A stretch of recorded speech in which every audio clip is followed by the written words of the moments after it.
Hello, my beautiful people. Today I will be doing something differently.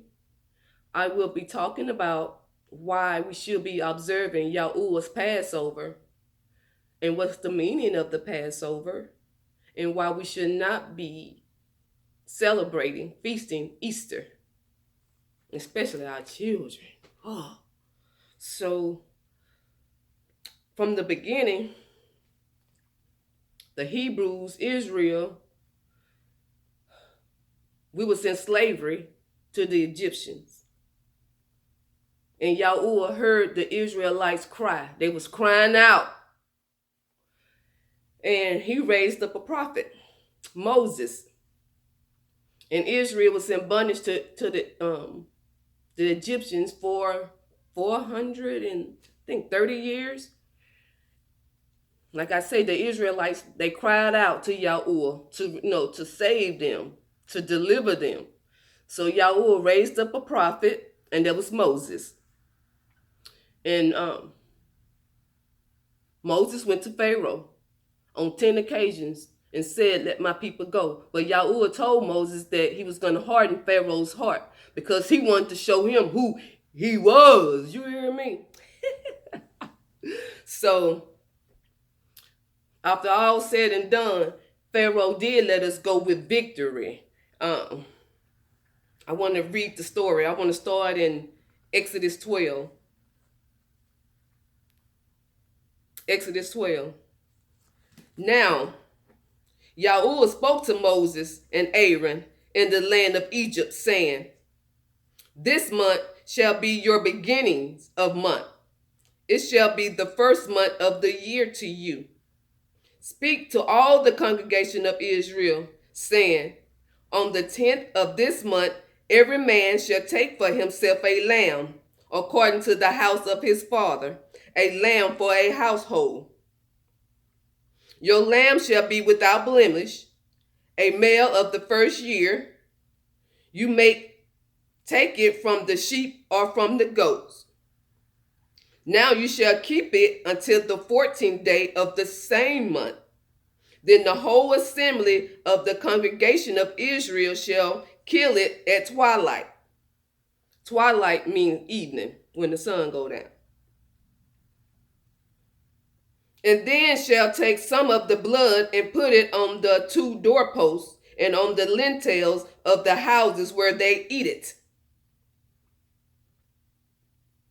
For I will pass through the land of Egypt on that night, and I will strike all the firstborn in the land of Egypt, both man and beast, and against all the gods of Egypt I will execute judgment. I am Yahuwah. So this day shall be to you a memorial, and you shall keep it as a feast to Yahuwah throughout your generations. You shall keep it as a feast by an everlasting ordinance. 7 days you shall eat unleavened bread. On the first day you shall remove leaven from your houses. For whoever eats leavened bread from the first day until the 7th day, that person shall be cut off from Israel." You see why we having problems. "On the first day there should be a holy convocation, and on the 7th day there shall be a holy convocation for you. No matter of work shall be done on them, but that which everyone must eat, that only may be prepared by you. So you shall observe the feast of unleavened bread, for on this same day I will have brought your armies out of the land of Egypt. Therefore you shall observe this day throughout your generations as an everlasting ordinance. In the first month, on the 14th day of the month at evening, you shall eat unleavened bread until the 21st day of the month at evening." Okay. I'm going to jump down to Exodus 12:24. "And you shall observe this thing as an ordinance for you and your sons forever. And it shall be when your children say to you, what do you mean by this service? That you shall say, it is the Passover sacrifice of Yahweh, who passed over the houses of the children of Israel in Egypt, when he struck the Egyptians and delivered their households. He struck the Egyptians and delivered our households. So the people bowed their heads in worship. I'm jumping down to 1242. Is it a night of solemn observance to Yahweh for bringing them out of the land of Egypt? This is that night of Yahweh, a solemn observance for all the children of Israel throughout their generations. This is his commandments, y'all. I'm just reading what he's saying. And this is the issues we have. That's why we are failing. That's why we are falling. That's why we are lacking. In some kind of way, you're lacking. You sit there and think about it. You're not totally happy. You're totally not in peace. Because we're not following the first rule, the first command, the first covenant that he made with us. So I'm at 1243. And Yahweh said to Moses and Aaron, this is the ordinance of the Passover. No foreigner shall eat it. 1246. In one house it shall be eaten. You shall not carry any of the flesh outside the house, nor shall you break one of its bones. All the congregation of Israel shall keep it.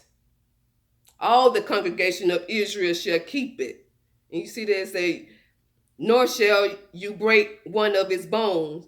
When Yahushua, our Savior, got crucified, you remember his bones did not get broken. Okay. So I'm going to jump down to Exodus 13:9.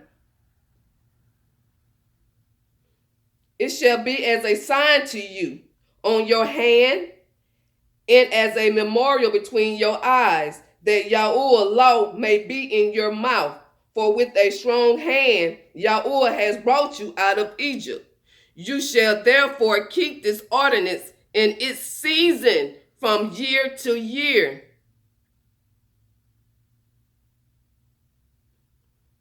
And it shall be when Yahweh brings you into the land of the Canaanites, as he swore to your fathers, and give it to you, that you shall set apart to Yahweh all that open the womb, that is, every firstborn that comes from an animal which you have, the male shall be Yahweh's. Okay, that's another story right now. Okay, so I'm going to go to Leviticus.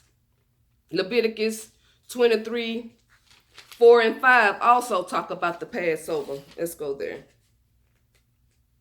Leviticus 23:4-5. Okay, Leviticus 23:4-5. It's talking about the Passover. These are the feasts of Yahweh, holy convocation, which you shall proclaim at their appointed times. On the 14th day of the first month at twilight is Yahweh's Passover. And now from here I'm talking about the unleavened bread. And on the 15th day of the same month is the feast of unleavened bread to Yahweh.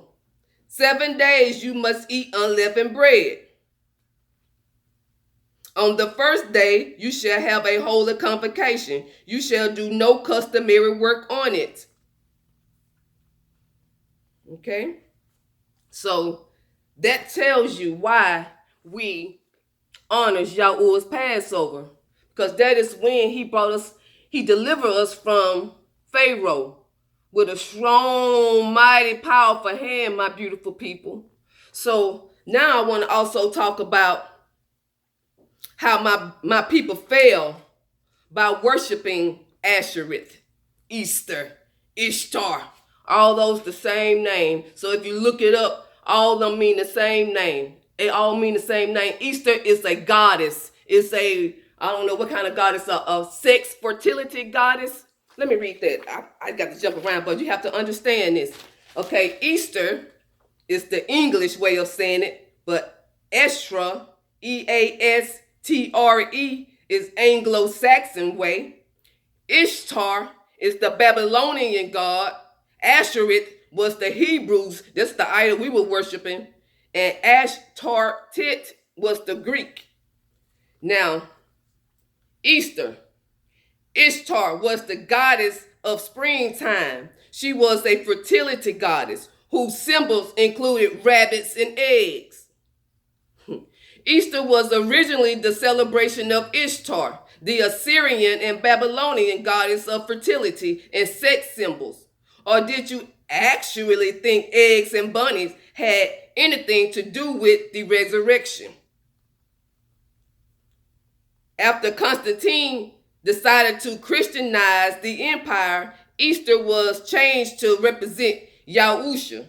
But at its roots, Easter, which is how you pronounce Ishtar, is all about celebrating fertility and sex. You know what? When I was a young girl, yeah, this is stupid what I'm about to say, but when I was a young girl, don't you know, I thought Easter bunnies really did lay eggs. Woo, my people are destroyed by the lack of knowledge. Yeah, so Easter is not the resurrection of our Lord Yahusha. It is not the resurrection of him, my beautiful people. So I want to also keep going, because I want to give you some history of the Israelites when they was worshiping Ashereth, Easter. They all the same thing, my beautiful people. So let's go to I'm going to go to Deuteronomy. We got to know his laws first. Deuteronomy 6.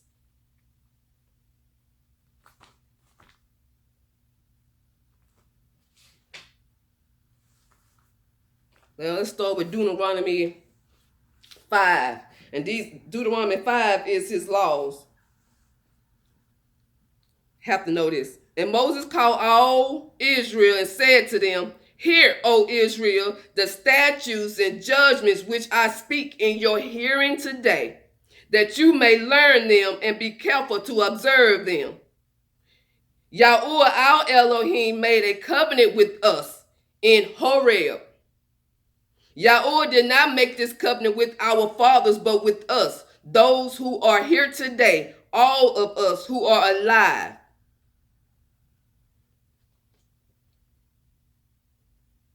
And this is his like the 10 Commandments.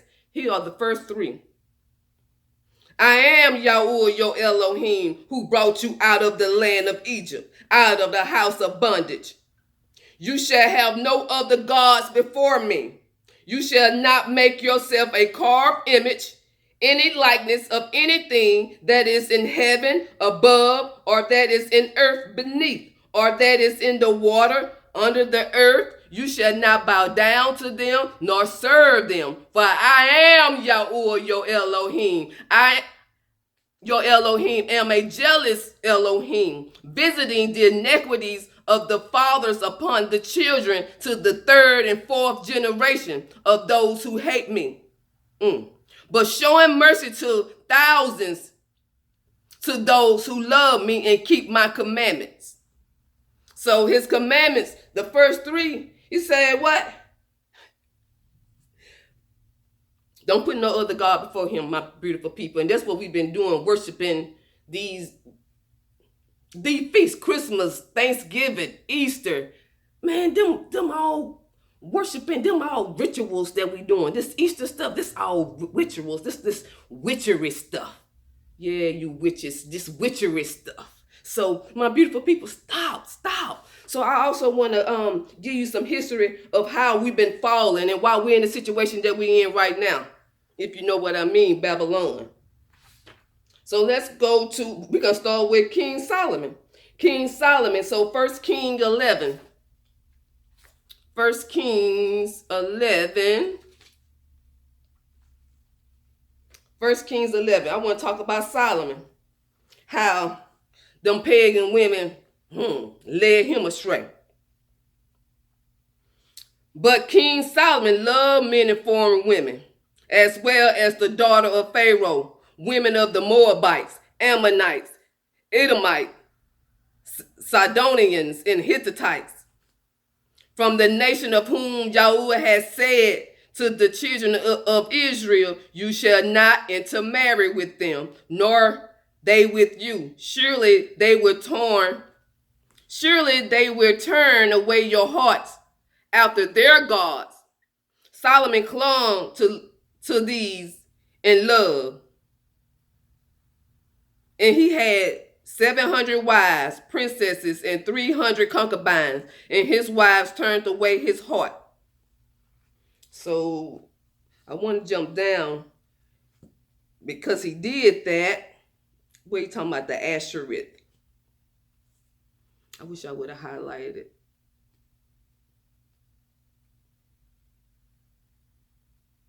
Well, I'm not going to be able to see it at this moment, but yeah. Here we go. So Solomon, 1 Kings 11:5. So Solomon went after Ashereth, the goddess of the Sidonians, and after Milcom, the abomination of the Ammonites.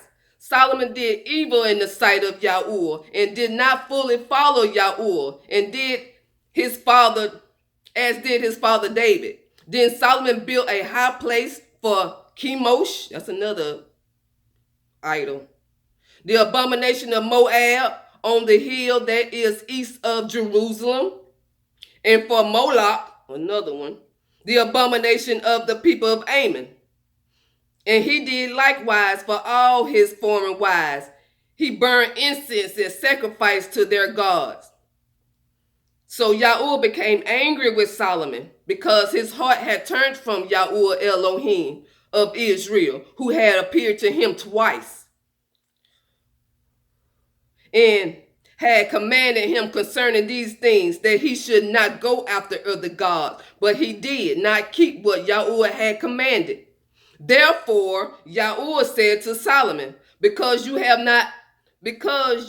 done this and have not kept my covenant, my statutes which I commanded you, I will surely tear the kingdom away from you and give it to your servants. But then it's the mercy. Nevertheless, I will not do it in your days for the sake of your father David. I will tear it out of your hand. I will tear it out of the hand of your son. So King Solomon worshiped Ashereth and all them other gods. Let's go to another one. King Ahab. Oh, yeah, about this, what's that, Jezebel and all of these little prophets for Baal. If my man Elijah stood against, well, how many prophets? 400 and some? Let's see. 1 Kings 18. I like this one. This is one of my favorites. 1 Kings 18. I want to read this to you. And it came to pass after many days that the word of Yahuwah came to Elijah in the 3rd year, saying, go present yourself to Ahab, and I will send rain on the earth. So let's skip down. Let's get to the good part of it.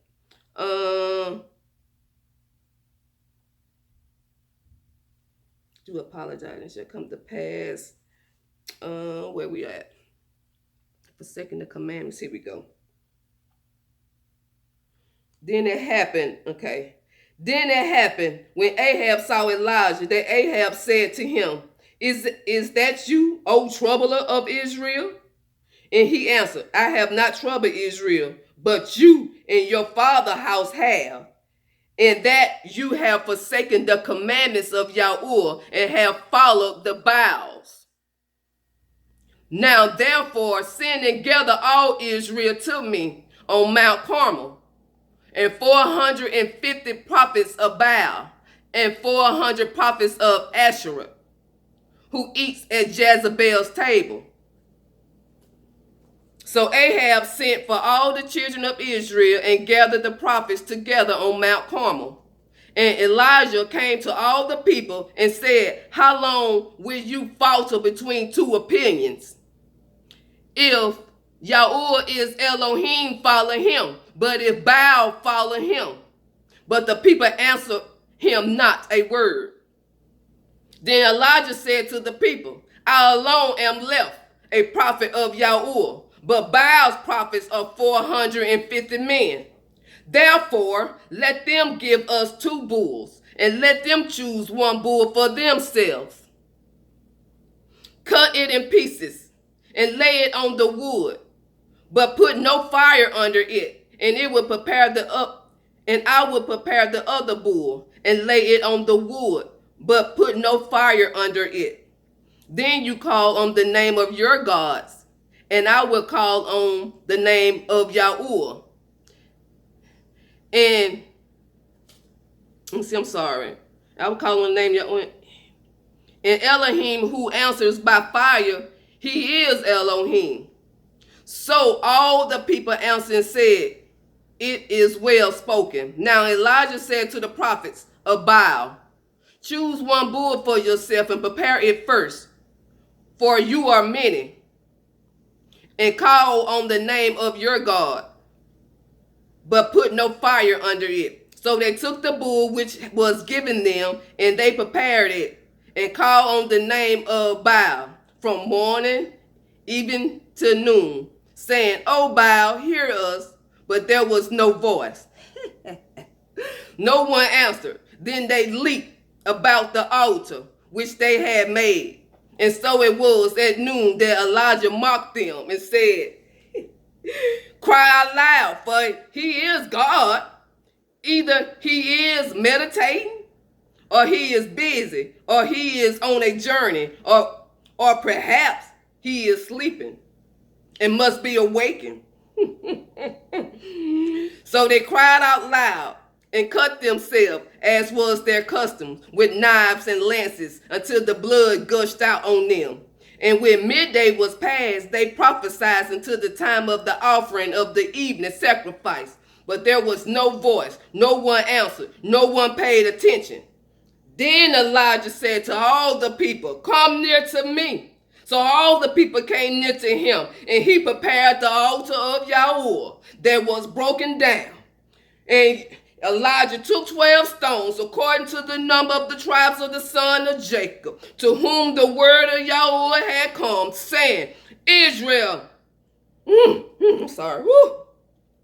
saying, Israel shall be your name.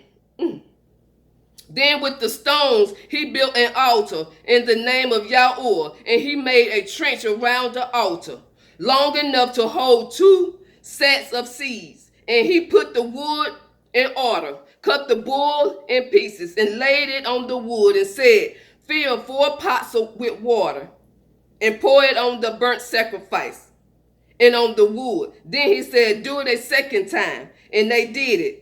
The second time, and he said, do it the 3rd time, and they did it the 3rd time. So the water ran all around the altar, and he also filled the trench with water. And it came to pass, as at that time, the offering of the evening of the sacrifice, that Elijah the prophet came near and said, Yahuwah Elohim of Abraham, Isaac, and Israel, let it be known this day that you are Elohim in Israel, and I am your servant, and that I have done all these things at your word.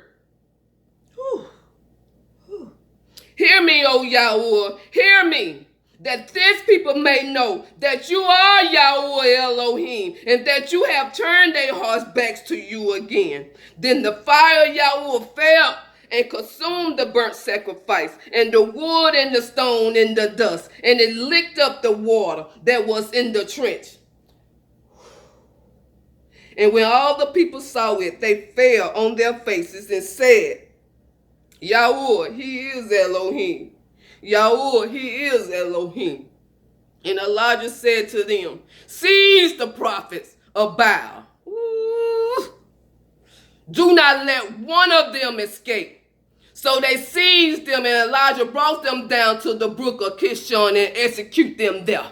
In the name of Yahushua. That get me excited. That get me excited. That get me excited. So that's the one. That was the incident. You know, the challenge between the Baal's prophet and Elijah. Yahuwah, servant, faithful servant. So I want to give you one about the kings. I mean, in this word, it talks about so many times Israel will go worship other idols. Ashereth, I got to keep saying her name because I see her name here too much. Ashereth, Baal, and we'll fall, get caught up in something, and we'll cry out to Yahuwah. He'll raise up a prophet to come, a prophet or judge to come deliver us. And then after that prophet or judge die, we'll start back over doing the same old thing. So it's like it's just a cycle we keep on doing. I'm like, he called us stiff-neck. He do call us that. Because I don't even understand why we keep falling and doing the same thing. Don't understand it. And we keep doing the same thing. We keep, oh, Father, we'll stop. Please save us. Please save us. And then when he saved us, we go back doing the same thing. And you think about it, we do that right now. Oh, Father, I promise you, if you do this for me, I'll stop this. I'll do that. I'll do that. And then once he give it to us, then we'll start back doing that same old thing. And I'm guilty of it too. I'm guilty of it too. So I want to give you another story about King Manasseh. So we're going to go to 2 Kings 21.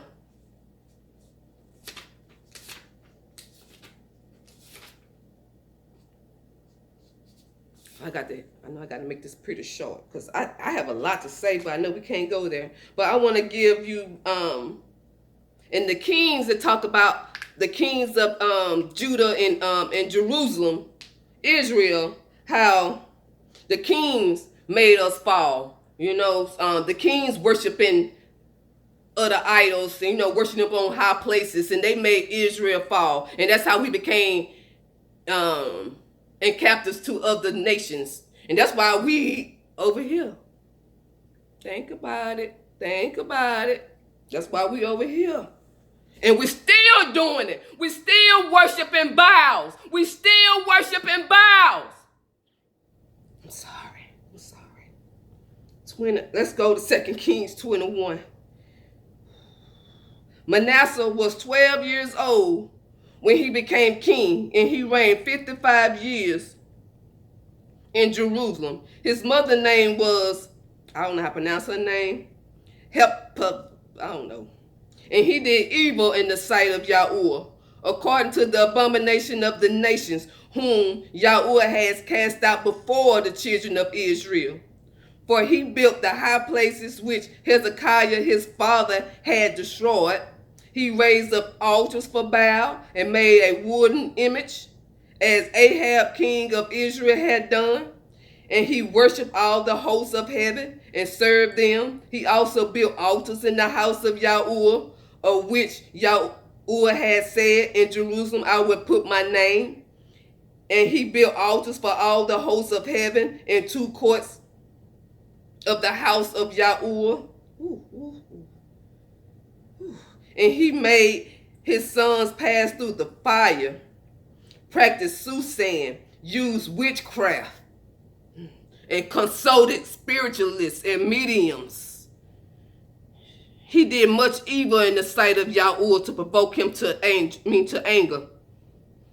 He even set a carved image of Asherah that he had made in the house in which Yahuwah had said to David and to Solomon his son, in this house and in Jerusalem, which I have chosen out of all the tribes of Israel, I will put my name forever.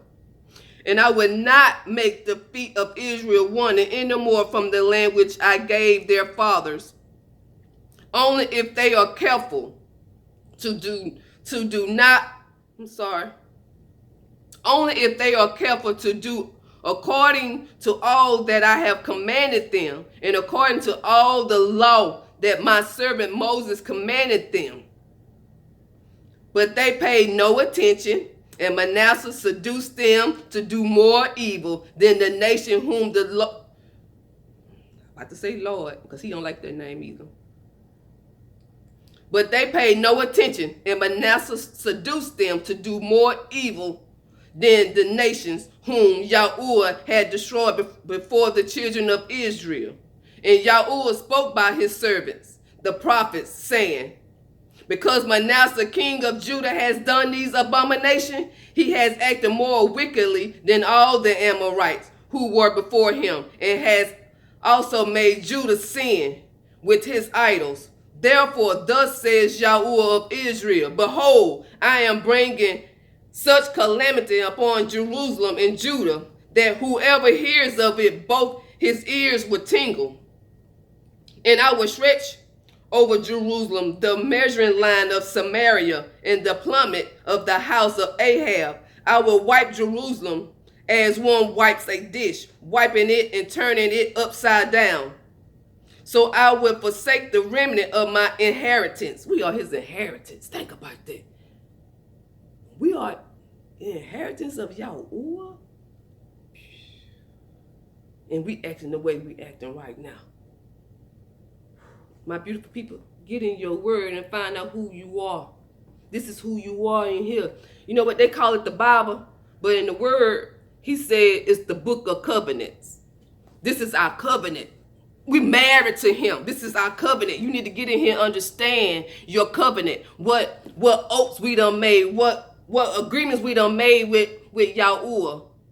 We are married to him, my beautiful people. So get in your word and find out. Okay? I don't know where I was. But yeah, that's Manasseh. I think it was only maybe 5 good kings, but the rest of them was all evil. All of them did evil in the sight of Yahuwah.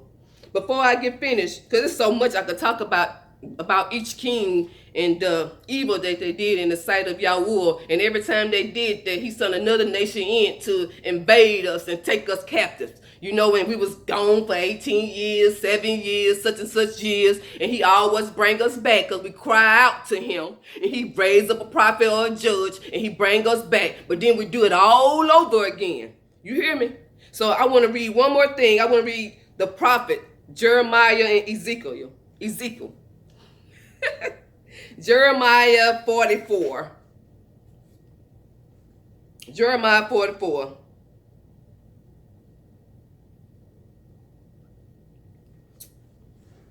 Which I can go further, but I'm just going to start there. 44:17. Now I've got to go further than 17. Okay, let's start with 11. Jeremiah 44:11. Therefore, thus says Yahuwah of armies, the Elohim of Israel, behold, I will set my face against you for catastrophic and for cutting off all Judah. And I will take the remnant of Judah who have set their faces to go into the land of Egypt to dwell there. And they shall all be consumed and fall in the land of Egypt. They shall be consumed by the sword and by famine. They shall die from the least to the greatest, by the sword, and by famine. And they shall be an oath, an astonishment, a curse, and a reproach. For I will punish those who dwell in the land of Egypt. Meaning, my peoples now, we stay talking about that's where we from. I see them with the symbol piece, talking about all the Egyptians, gods. Somebody that's, man, you better get it right and read your word right. You better read it. Okay, let's go. For I will punish those who dwell in the land of Egypt, as I have punished Jerusalem, by the sword, by famine, and by pestilence, so that none of the remnant of Judah who have gone into the land of Egypt to dwell there shall escape or survive, lest they return to the land of Judah, to which they desire to return and dwell. For none shall return except those who escape. Then all the men who knew that their wives have burned incense to other gods, wives, witches, with all the women who stood by, a great multitude, and all the people who dwelt in the land of Egypt, and Patros, answered Jeremiah, saying, now listen to the stiff neck. As for the word that you have spoken to us in the name of Yahweh, we will not listen to you, but we will certainly do whatever has gone out of your mouth to burn incense to the Queen of Heaven and pour out drink offerings to her as we have done. We and our fathers, our kings and our princes in the cities of Judah and in the streets of Jerusalem. For then we had plenty of food, were well off, and saw no trouble. But since we stopped burning incense to the Queen of Heaven and pouring out drink offering to her, we have lacked everything and have been consumed by the sword and by famine. The women also said, and when we burned incense to the Queen of Heaven and poured out drink offerings to her, did we make cakes for her to worship her and pour out drink offerings to her without our husband's permission? Then Jeremiah spoke to all the people, the men, the women, and all the people who had given him that answer, saying, the incense that you burn in the cities of Judah and in the streets of Jerusalem, you and your fathers, your kings and your princesses, and the people of the land, did not Yahweh remember them? And did it not come into his mind? So Yahweh could no longer bear it because of the evil of your doings and because of the abomination which you committed. Therefore, your land is desolation, an astonishment, a curse, and without an inhabitant, as it is this day. We're not in our own land because of the filth we did, the blood we shed, and the idols we were worshiping. We're in the foreign land, my beautiful people. We're not even in our land. Whew. He said he was going to take us from there, and we won't remember it no more or turn back to it no more. Oh, that hurts my heart. That's one of my prayers that, whew, I hope I see you and live on this beautiful land. Because you have burned incense and because you have burned incense and because you have sinned against Yahweh and have not obeyed the voice of Yahweh or walked in his law, in his statutes, or in his testimonies, therefore this calamity has happened to you, as it is this day. Moreover, Jeremiah said to all the people and to all the women, hear the word of Yahweh, all Judah who are in the land of Egypt.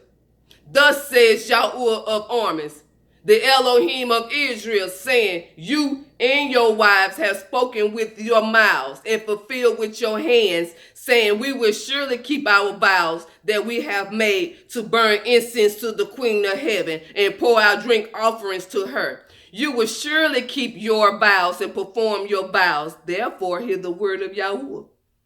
All Judah who dwell in the land of Egypt, behold, I have sworn by my great name, says Yahweh, that my name shall no more be named in the mouth of any man of Judah in all the land of Egypt, saying, Yahweh Elohim lives.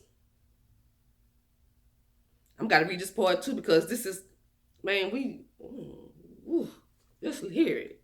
Behold, I will watch over them for adversary and not for good. And all the men of Judah who are in the land of Egypt shall be consumed by the sword.